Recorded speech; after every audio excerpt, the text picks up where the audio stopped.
특촬물 대표 3대장 중 하나, 가면라이더. 지금 영상을 보는 여러분들은 가면라이더나 파워레인저 같은 특촬물을 듣거나 본 적이 있는가? 특촬물이란 CG 폭발 등 각종 특수효과를 써서 찍은 영상을 특수촬영물이라고 한다. 하지만 보통 특촬물이라고 하면 이 단어의 발상지인 일본에서 만든 것, 즉 일본식 슈퍼히어로물, 괴수물 같은 일부 장르의 영상물에 한정된다. 그래서 아예 영미권에서도 일본산 특촬물을 가져다가 토쿠사츠 TOKUS ATSU라는 고유명사로 부른다. 본래 특수촬영은 괴수나 UFO, 슈퍼, 히어로, 판타지 같은 다양한 소재를 영상으로 나타내는 것이 주요한 목적이었다. 즉 특수촬영은 플롯이라기보다는 하나의 영상기술이며 말 뜻 그대로 따진다면 그것이 어떤 형태를 하고 있건 간에 촬영 기법으로 현실에 있을 수 없는 것을 나타낸다면 그게 곧 특촬이라고 할 수 있다. 예를 들어 전쟁 영화에서 미니어처를 이용해 전함이나 전투기 장면을 표현하는 것도 특촬의 일부다. 좀비나 유령이 나오는 공포영화 역시 특촬의 덩어리라고 해도 좋을 정도다.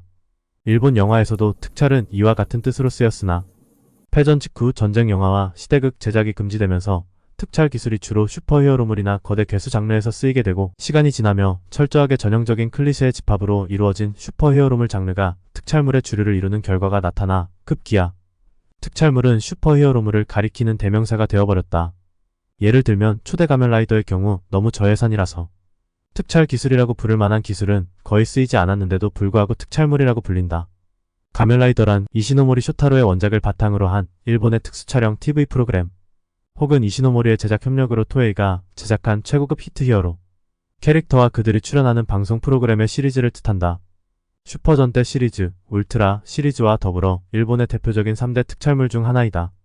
일반적으로 가면라이더라는 호칭은 전체 시리즈나 등장하는 히어로 캐릭터를 통틀어 부르는 명칭이긴 하지만 다른 수식어를 붙이지 않고 순수하게 가면라이더라고만 한다면 좁게는 1971년에 방영된 초대 가면라이더를 의미하기도 한다. 1971년 당시에는 어둡고 괴기스런 등장인물들의 모습 라이더나 괴인 등 때문에 큰 반향을 얻지 못하였다. 그러나 가면라이더 1호를 연기한 배우 후지오카 히로시의 촬영 중 부상으로 긴급히 스토리를 갈아엎는 일이 벌어지고 결국 원래 예정에 없었던 가면라이더 2호 그리고 당시 히어로들에게서 찾아보기 힘들었던 역동적인 변신 포즈 등으로 엄청난 히트를 거듭하게 된다. 그 이후 2년에 가까운 방영 기간으로 일본 전국에서 많은 인기를 얻은 뒤 동일한 등장인물과 세계관으로 가면라이더 V3 등의 수많은 후속작을 제작하여 2020년대까지도 신작이 제작되는 명실상부 울트라맨과 더불어 일본을 대표하는 특촬 히어로로 사랑받는 프로그램이 되었다. 가면라이더의 특징.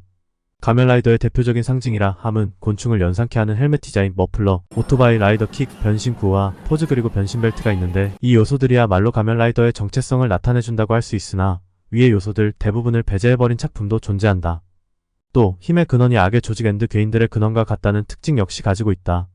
초대 가면라이더부터가 시리즈를 관통하는 악당 조직 쇼커에게 수술을 받고 힘을 얻었고 그 이후에도 쇼커나 그에 준하는 악의 조직에게 힘을 받는 경우가 많다.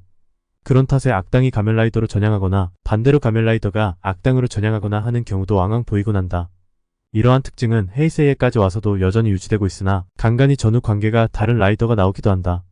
가면라이더 시리즈는 크게 쇼와 라이더 1971만 1994와 헤이세이 라이더 2000만 2018 그리고 현재 전개 중인 레이와 라이더 2019로 구분된다. 또한 시리즈 전체에 해당되는 사항으로 여성 가면라이더들의 대우가 대부분 나쁘다. 가면라이더는 본래 워낙 마초적인 느낌으로 시작한 탓에 여성 주인공은 물론 여성 가면라이더가 끼어들 자리가 없었다.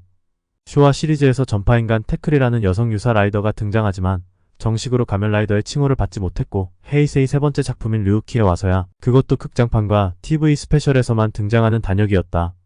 이후로도 여성 가면라이더들은 등장해도 죽거나 중상을 입거나 기타 사정 등으로 라이더를 그만두는 경우가 많다. 이는 여성 멤버가 당당히 일원으로 자리 잡은 슈퍼전대와 다른 부분. 가면라이더 시리즈에도 작품마다 히로인이 있기는 하지만 이들은 주역 라이더의 보조자 이상의 역할은 하지 못한다. 레이와 라이더 들어서는 여성 가면라이더를 초중반에 본격적으로 등장시키고 서브 주역으로 활약하는 등 여러가지 시도를 하고 있고 현재 진행 중에 있지만 평가는 널뛰기를 뛰고 있는 편이다. 스토리는 같은 회사에서 만드는 슈퍼전대 시리즈보다 상당히 어둡거나 무거운 내용이 나오는 경우가 많다. 당장 방송 규정이 바뀐 헤이세이와 레이와 작품에서만 봐도 그 점이 여실히 드러난다. 특히 아버지가 아들이랑 서로를 죽이려 드는 페륜 전개가 주요 클리셰로 등극되었으며 그래도 어떻게든 수위 조절을 하는 본편과는 달리 외전 작품들은 자극적인 묘사가 대폭 올라간다. 그래서인지 타 특촬물들보다 비교적 성인 입문자들이 많은 편이다. 특촬물을 포함한 가면라이더 시리즈의 소개는 여기까지. 다음은 이어서 가면라이더 시리즈의 첫 작품 가면라이더를 소개해볼까 한다. 그럼 차오차오.